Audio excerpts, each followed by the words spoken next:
learning. We have two outcomes that we want to attend to today. Firstly, we want to develop a rationale for offering student choice in certain contexts, and we'll talk more about when choice might be more appropriate or less appropriate here as the session goes on. And also we want to identify a variety of tools to help facilitate student choice during this distance learning phenomenon here. Our ground rules, we do have some new faces and voices this time, so we'll spend a quick moment with these. We will begin on time, we'll end on time. This is a 1 hour session, so we'll end just around there in that ballpark. Please stay focused and be respectful in the conversations that we have, both in the chat and verbally. You are all here taking time out of your Tuesday afternoon to be with us and learn more and engage in a conversation about developing student choice or offering student choice. So we're all here with that same purpose, right? So when somebody is speaking their truth, please acknowledge that and know where they're coming from. As we go forward, and we'll talk more about this in a moment, please use the chat feature for any questions and that you have in responses to our questions that you have, as well as, just as you are now, mute your microphones when not speaking, and that helps to avoid toddlers and dogs and everyone else in the background that might want our attention and might distract from the call as a whole. So those housekeeping things, we'll talk quickly about sharing your questions and ideas in the chat.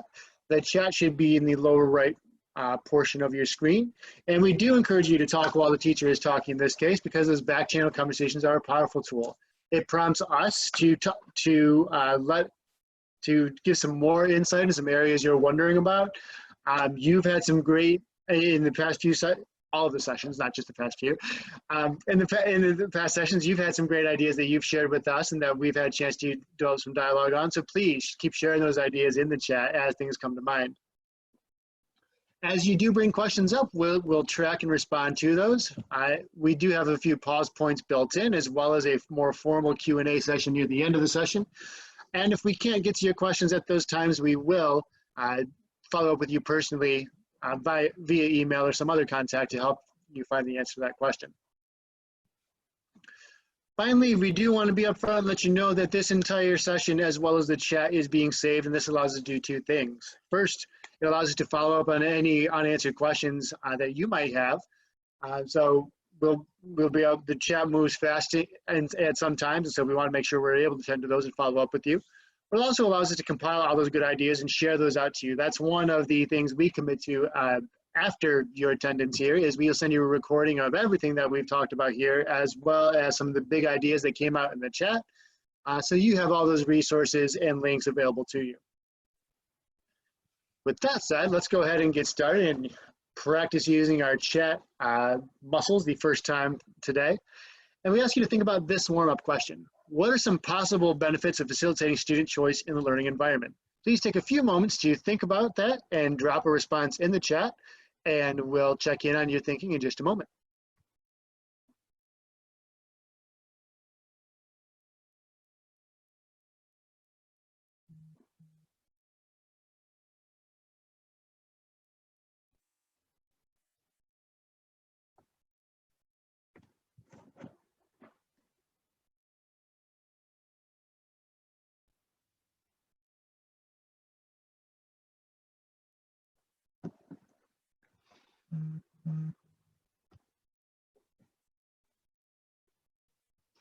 We'll take another minute or so for any additional responses to come in.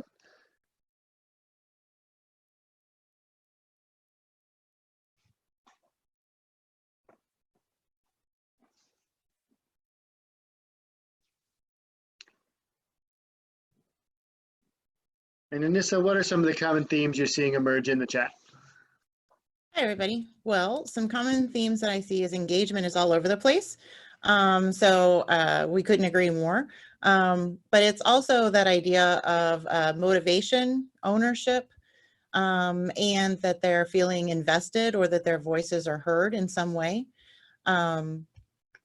And it is, Josh, I'm reading yours. It is human nature not to do what you are told, but when you can choose, you are more likely to do it. I think that's very true of all of us on this webinar as well. So yeah, so engagement, motivation, ownership, voice are the things that come out and ring loud loud and true. And we certainly agree with your perceptions and experiences that you offer there. We'll take some time here in the next few moments to expand on some of those thoughts and feelings with some of the research bases behind it. So we can say, so all these things that we think and feel, we can say there's evidence behind those things too.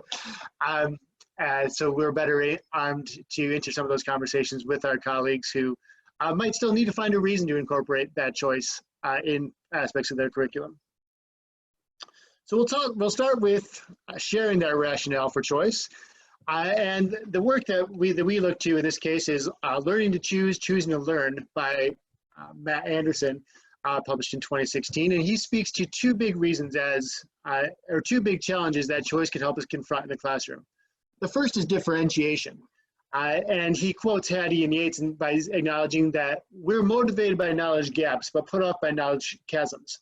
And so he suggests that choice is a way to put those gaps in front of students and eliminate the chasms which they might face as they engage in the learning. He also says that choice is a way to combat student apathy in learning. And he quotes Pink from 2009 by saying that control leads to compliance and autonomy leads to engagement. In other words, when we seek to have so much control over the environment, all we get is students that do exactly what we tell them to do, and sometimes not even that. But when we do allow them some choice, as your comments in response to the warm question mentioned, we do see some increases in engagement. And so we want to take a moment to expand on these 2 points and talk about why those things might be. When we talk about differentiation, the first thing we want to keep in mind is that choice allows students to self-differentiate. So if you are allowed to self-select your extended fictional text you want to read in ELA, or choose a variety of problems, easy, medium, hard, all related to one central theme, like the ideal gas law, or whatever mathematical concept or practice you might be studying, allowing students a degree of choice allows them to self-differentiate, and that means that challenge is more likely to be at an appropriate level. In all walks of life, and no matter what we find ourselves doing, humans are turned off by things that are both too easy for them. If it's too easy, we're bored, and it's not worth my time to put the effort in. And if it's too hard, well, I'm not going to put the effort in for that either, right? We want to find that Goldilocks challenge or that zone of proximal development. So going way back to your ed psych classes, as a reminder that Vygotsky theorized about the zone of proximal development. It's that place between the learner's current level of independence and their potential for ultimate development in that skill. And what really sparks that development is collaboration and coaching, both from their peers and from experts in the field, i.e. us, that help bring the learner closer to the potential. And of course, we know that sweet spot where significant learning happens was often overlooked in Vygotsky's work is that second bullet point that we see there, is that it's also the spot where learning is most enjoyable. So when the students are allowed to self-select and students are allowed to have that freedom to choose something that is interesting to them and choose that just right difficulty, that's where they're going to be likely to be more likely to engage with something that fits just right for them. They may push themselves on either end and may be able to grow up to those more complex problems with our coaching and support, but certainly that where they have an opportunity to look at that sweet spot is, or to start finding that sweet spot, is where we can help that learning be most enjoyable for them. So that brings us to talking about student apathy. And choice allows students to select activities that are of greater interest to them, whether that's writing fiction, creating a presentation, or etc. And it might be the case that we offer lots of choices to students and they're not really excited about any of them, but they can always pick the least bad alternative, is some coaching that I've heard teachers provide. In that case, pick the one you hate the least, right? And while that's not always the excitement that we want them to bring to what we have, poured our blood, sweat, and tears and effort into authoring, it still gives them some investment, some control over their learning journey, if you will. When they are able to choose those interesting activities, that creates positive emotions for them, which means the brain is more available for learning when that learning is joyful, according to Judy Willis. And we also know from her work that Boredom and excessive frustration put the brain in that stress response mode. So if a student is bored or they're frustrated, they're unable to access, or they're just not finding anything to engage with, they're automatically activating that fight or flight reflex, and that might limit their ability to engage with their work. So when we can offer choice, that gives them the ability to trigger some of those more positive emotions. And those positive emotions pave the way for greater learning. And where we can choose more satisfying work, that facilitates more positive emotions. And that is kind of a cycle that builds upon itself, right? Where we can offer choices that are interesting, kids get more invested, then we give more choices and the kids get more invested, and so on and so forth. And hopefully there's this snowball effect that builds. I do want to pause for a moment and acknowledge, though, that there are probably people on your, there may be people on your faculties, and maybe even people listening to me give my spiel here, that are saying, well, wait a minute, if choice is so good and it's the silver bullet for apathy and it's a silver bullet for motivation and differentiation, then why don't we give students choice over everything? And the answer is that it's simply not appropriate for all cases, nor is it realistic for all cases, for that matter. When we talk about appropriateness, we want to be mindful of that sometimes we really need students to get the hang of this overarching theme or skill or process, right? So that they might choose that strategy, theme, or process a little bit later on, so that we can often build that scaffolding up. But at the beginning of the year, that choice might be more limited until they have a better handle on that. A great example of that is another example of that where the choice doesn't make a lot of sense is creating reading groups, right? If we are creating reading groups and I know that these 4 students really need help with determining what an author's purpose is, I'm not going to put them in a reading group that doesn't match what they need, that doesn't really answer them, or isn't really responsive to what they need from the learning. So in that case, the choice wouldn't necessarily be helpful. It's just another tool in our tool belt. It's a means to an end, but not an end in and of itself. So that is one thing we want to be careful of. Though we do sing the praises of choice throughout this presentation, and we're going to provide some various practical ways to facilitate that student choice, by no means do we argue that choice should be the only thing you do from here on out for the remainder of the year. With that said, though, we want to stop and jot and reflect on what's been shared so far. So please, in the chat, drop some thoughts around this question. In what ways might offering choices impact student engagement, specifically during distance learning? So think about your kiddos that are out there now and their levels of engagement that they may or may not be showing with you. In what ways might offering choice impact their engagement as we speak? Please feel free to drop some thinking in the chat, and we'll check in on your thinking in just a moment.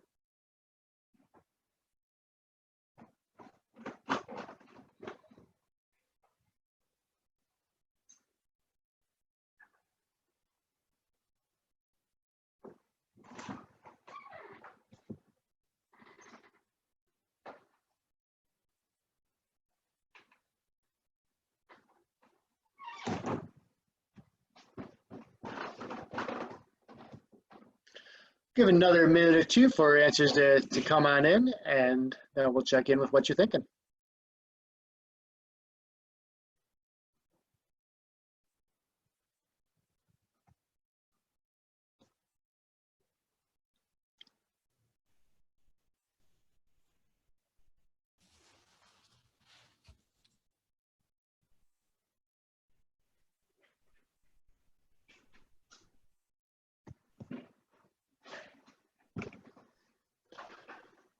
And Anissa, what are some of the responses you're seeing come in? So a lot of folks are talking about the fact of how difficult it is to get all of our kids to do the work at this point, not only at this point in the year, but at this point because of the remote learning aspect. And so thinking about choice may help with that. It may help with more participation. It may help with kids feeling like, okay, I can focus on this because I've chosen to do this. Something that sparked in my mind as I was reading everybody else's was the idea that typically, you know, some of our kids, and we know this, some of our kids do the work for us because they like us, because they have that relationship. And this is really a difficult time to try to keep that relationship going as strongly as it was when we were face to face. So having that choice may help fill in a little bit of that and get them to continue to see that we are caring and listening to them, and thinking about what they might like or want to do. And one of the other things that I thought was really interesting that somebody had mentioned was, again, similar to what you said, Randy, in terms of self-selecting for differentiation, that idea that, okay, I can select this because I know I have all the materials at my house. If it's something that requires materials, or okay, I feel comfortable doing this without my teacher next to me. So really giving them, again, that more of a control aspect around their own learning.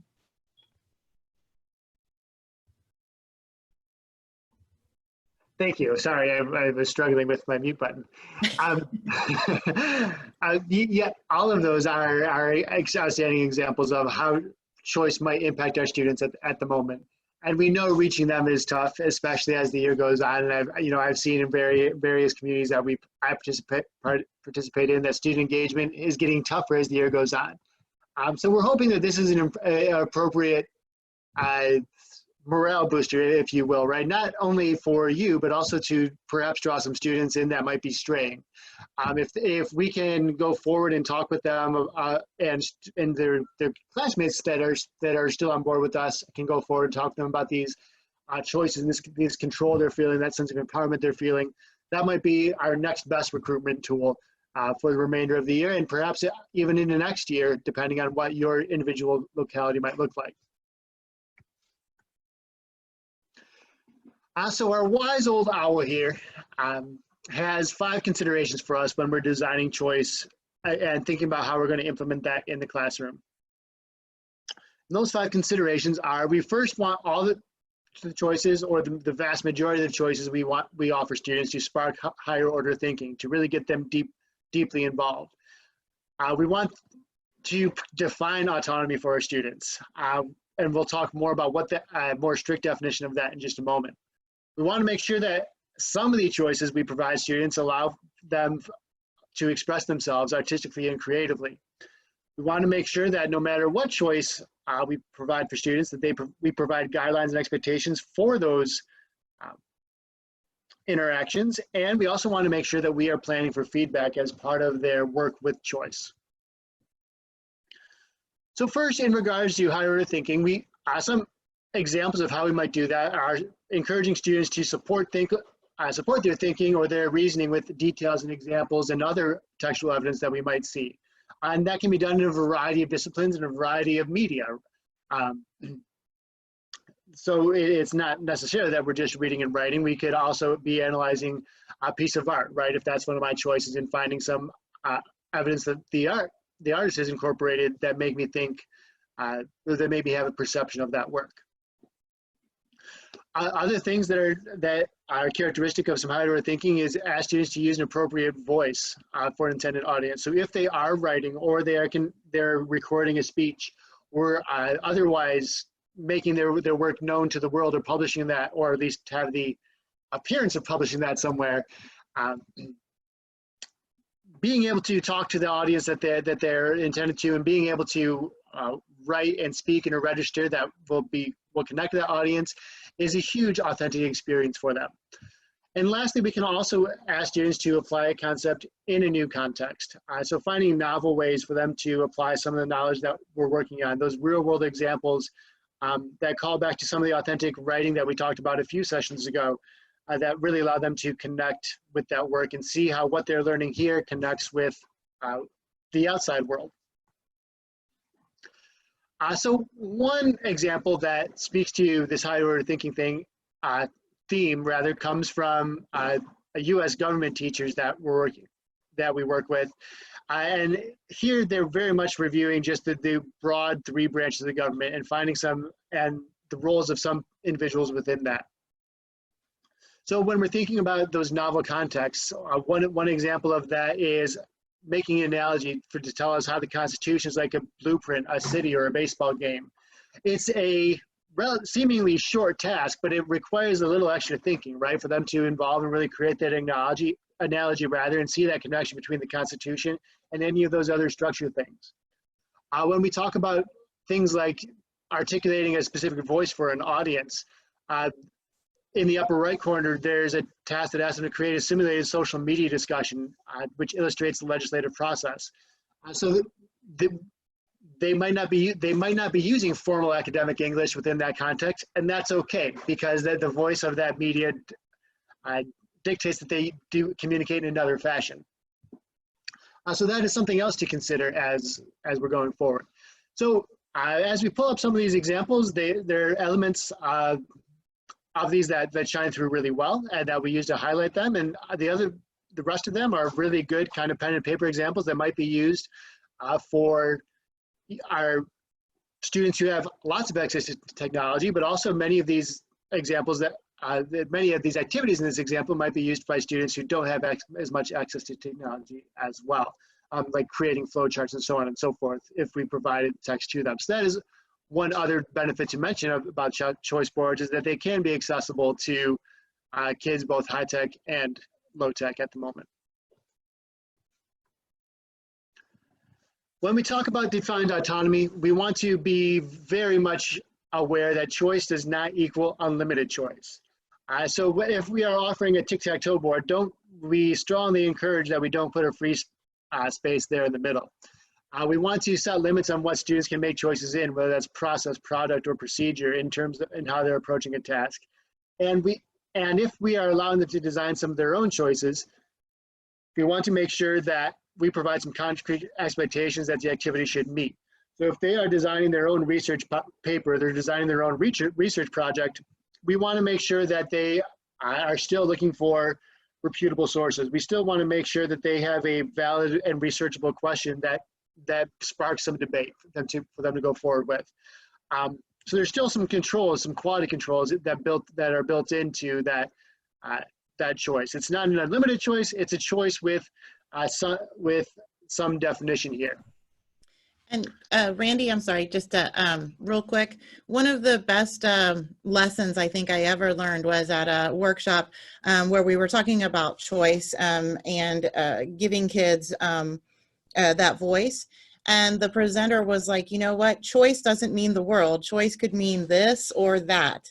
And I thought that was so powerful. It was just that idea that choice means that there is something they have a control over. They can either do this or do that, or they can do three of those, like we saw on Randy's tic-tac-toe board example. But it doesn't mean that it has to be absolutely everything under the moon. Correct. And one additional example of that is this math menu board that deals with probability here. So the main dish are the non-negotiables, right? Those are what all students might be asked to complete. So these first two bullet points here. And the side dish, it's very much, as Anissa pointed out, a this or a that. They're either designing a game spinner or they're calculating the probability of hitting a bullseye or the outermost ring. The dessert might be an optional choice, but you can only do one of those two after you've done your main dish and your side dish, right? You can only have dessert after you've done the big learning. So certainly choice can be there can be elements of where there are no choice. There's things you have to do in the main dish example here, and things you have some more control over from the student perspective as you move down to the side dish and to the dessert options. We also want to make sure that the choices we do provide students allow for them to express themselves. So that might be as simple as allowing them to write in a variety of genres, whether that's fiction, nonfiction, memoirs, whether they're writing autobiographies or something else that speaks to them. Allowing that variety can be helpful. Where we have the opportunities for them to make non-linguistic representations, so looking at artistic drawings, or they're using some graphic design skills here, or some graphic design apps to help us figure out what to help represent their learning and thinking, that might be helpful.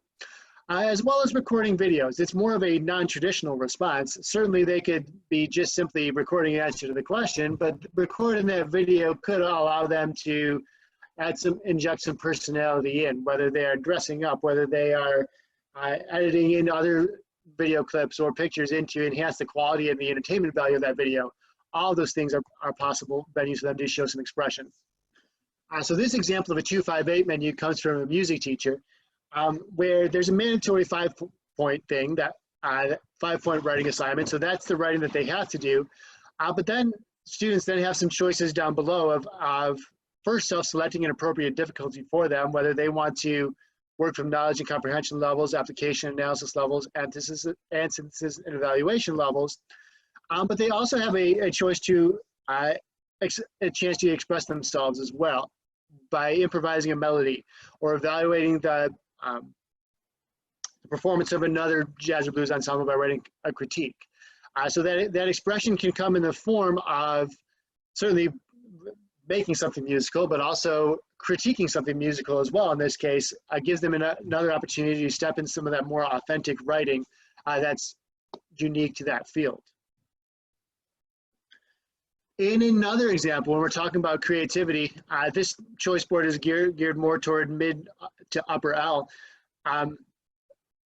So this looks at a lot of common choices that students might have to work in at time. And so one of my personal favorites from this one is in the top center, the chopped home edition, right? Where we have an opportunity for them to engage in cooking with their family members and documenting the process of that dish. And then really creating something that they can be proud of, and then sharing that creation with their teachers and with the teacher, and keeping track of that design process and sharing some information about that.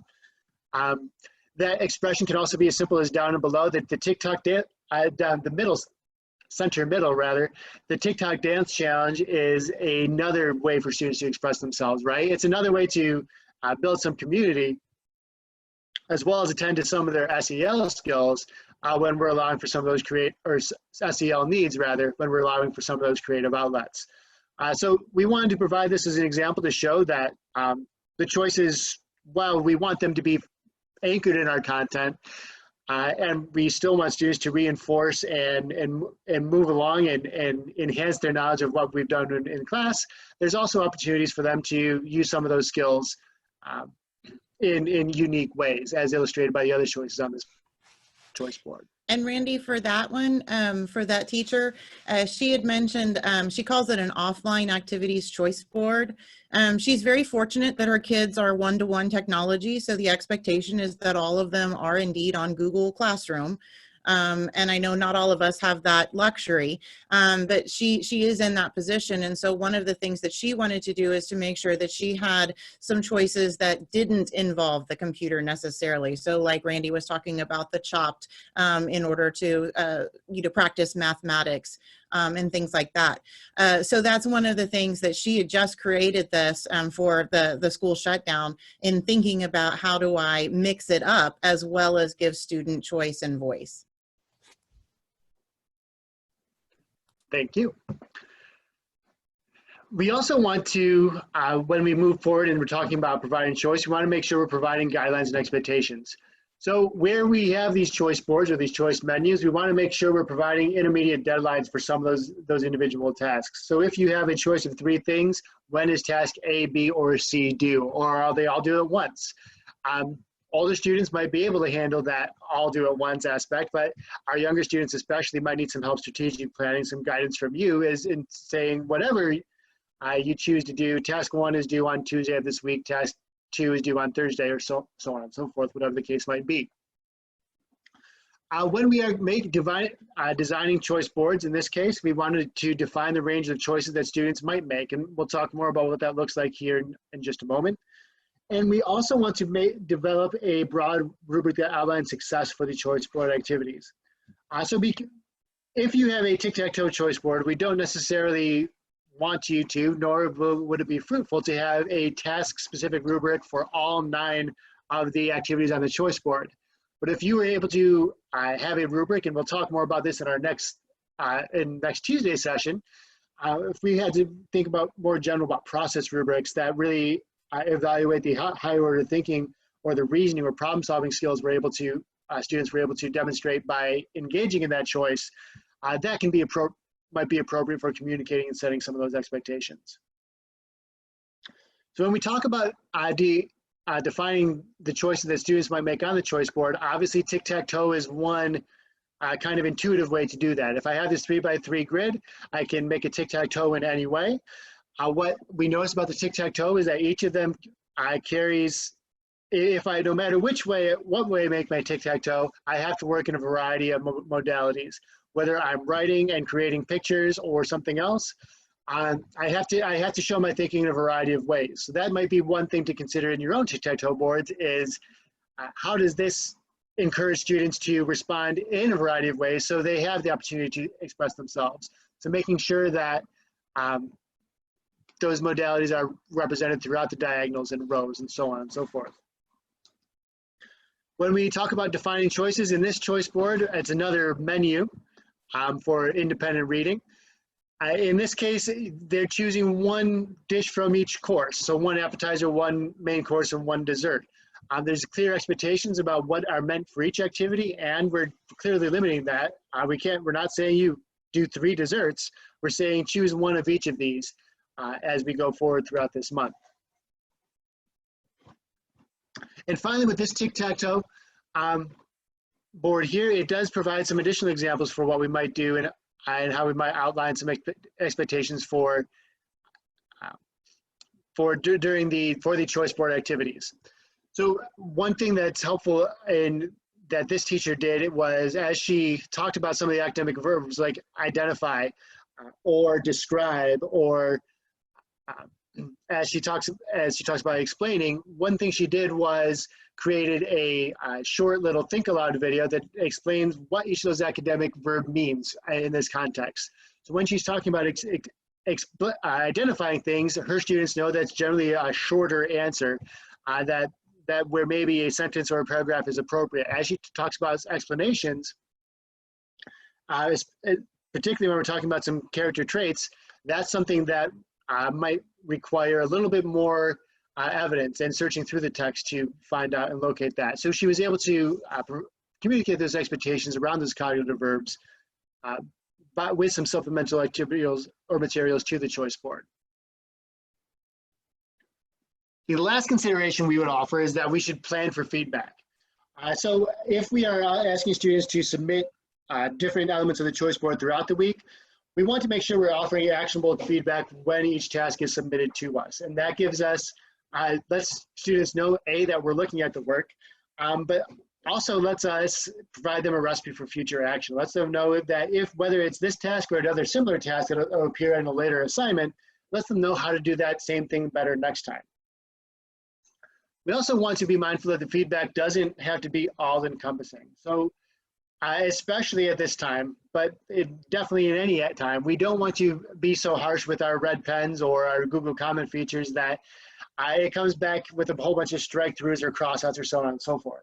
We want to make sure we distill our feedback down to the 1 or 2 important points or important questions that would be helpful for that student to consider as they're moving forward. And certainly for those of you that attended our feedback session last week, that shouldn't sound too foreign to you. And for those of you that are curious about more about some of those feedback strategies we talked about, we are happy to schedule some time with you to go talk about those a little bit further.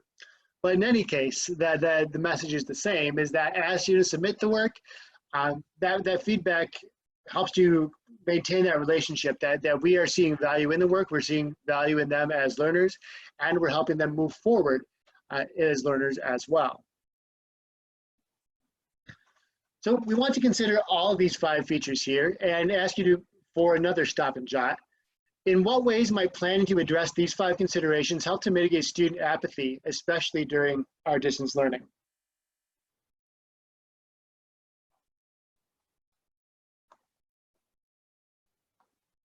So please feel free to think a moment and then drop some thinking in the chat.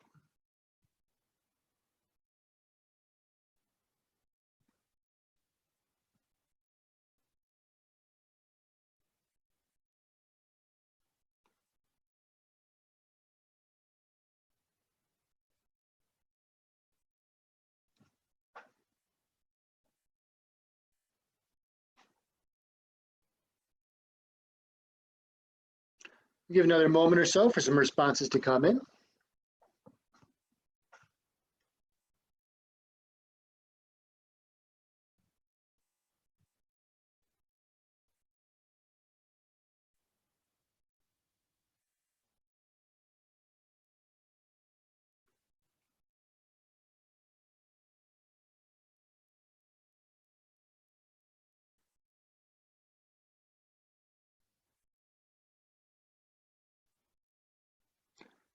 Anissa, what are you seeing coming out of the chat?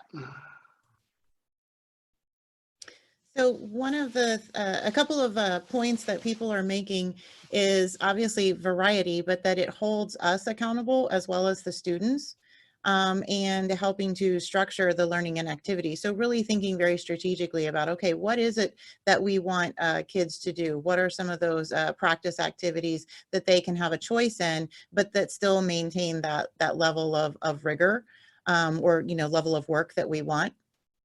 And a couple people have also talked about like meeting those different needs, like the modalities that you talked about, Randy, as well as the differentiation. I think you had mentioned it, and I've talked to a couple of math teachers that are really working on giving kids an option of different levels of work so that they can really try to think about at what level are they working, so that they feel successful but yet are getting that practice that they need. And then also that, again, along with choice, is that individualization. Oh my gosh, that's like a great word, individualizing it for the kids. And just that idea of giving choice, giving variety, but having a plan in place ahead of time and not making it random.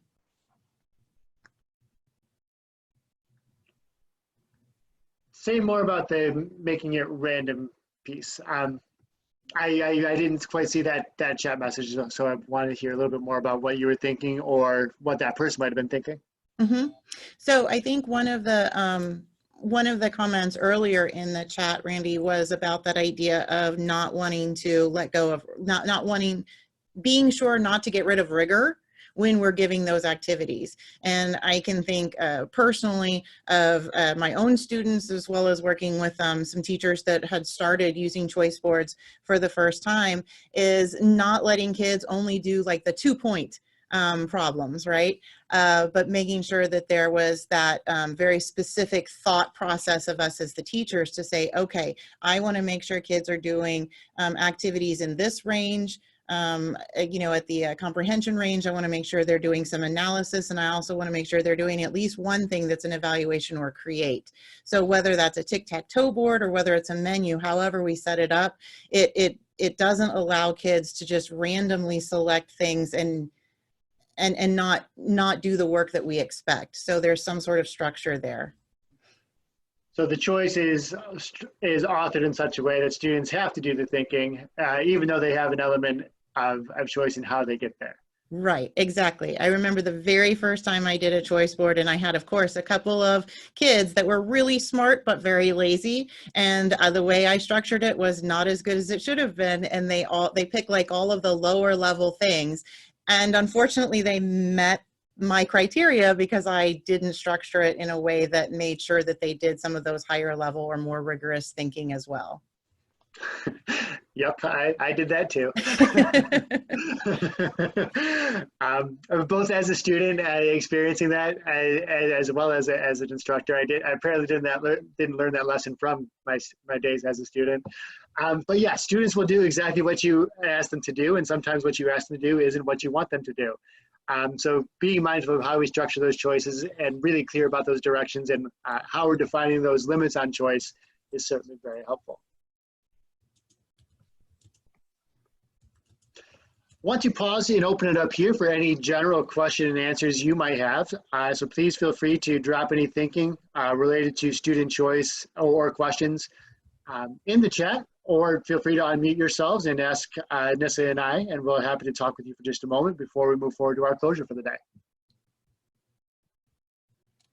And for those of you who have done choice boards before, some type of menu, please feel free to share some of the things that you did or lessons that you've learned in terms of structuring and giving feedback from that.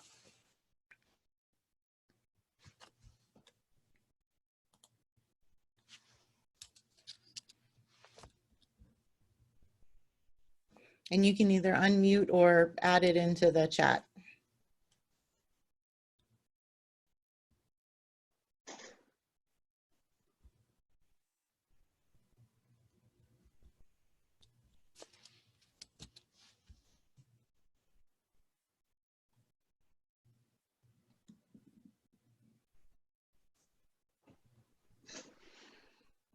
Okay. Well, as more questions come up, there is a question. No, Well, there's an orange Amanda telling us notification. that she That was the doesn't have question. one. Okay. I just got a chat notification. I got excited. Okay. If there are any questions at the moment, then we won't make you sit here anymore awkwardly. But as you think more about student choice and there are questions and conversations you want to have, please feel free to reach out to us. So we'll move on to our closure for the day. Please check your emails either right now or very shortly after right now. There will be our feedback survey waiting for you. That's how how we know how we're doing and how we can be more responsive and most responsive to your needs. That's why as one of the sessions that we have coming up next week is an app showcase demo, and where you as participants have asked for us to take some time to really explore some apps that we've mentioned throughout these series, through this series rather, and that is definitely something we want to do next Friday. So please, when you have the opportunity, go ahead and register for that and have your voice in choosing what apps that we showcase. If for no other reason than to better yourself. These surveys are how we track your attendance at these sessions. For every survey we have from you, we'll count that up in the pool. It's the best evidence we have that you are an active participant here. So we'll track those up and give you a printed certificate in June if your PL hours require it. So please be mindful of that. And our exit ticket today that appears on the feedback survey is: how might you reintroduce or introduce for the first time your students or families to choice boards? What would it look like? What would it sound like? With that said, I'll turn it over to Anissa for any parting words she might have, but we thank you for your time today, and we look forward to hearing from you all soon. All right, thank you, Randy. As I had mentioned at the very beginning of the chat, all of those choice board examples that Randy had in the presentation, we'll send those out in a document so that you have those, as well as you can use them as a template for your own, but definitely have those examples as well as the recording of this. If there's anything else that you guys need, please feel free to let us know. If you want any feedback or a thought partner in terms of making choice boards. I know some of you are wrapping up the school year and only have a week or so left, and others we have almost a month. So one of the things that Randy and I have been thinking a lot about is that even if some of these activities and strategies you don't try right now, this is a great time to start planning and thinking about it, because chances are we're going to have some type of a blended hybrid in the fall, and choice boards are one of those really good strategies that work both face-to-face as well as remotely. So you'll get the email with the survey link in just a few minutes. If you're interested in some of the other sessions, like Randy said, please feel free to sign in. And thank you guys so much. We appreciate your being here with us.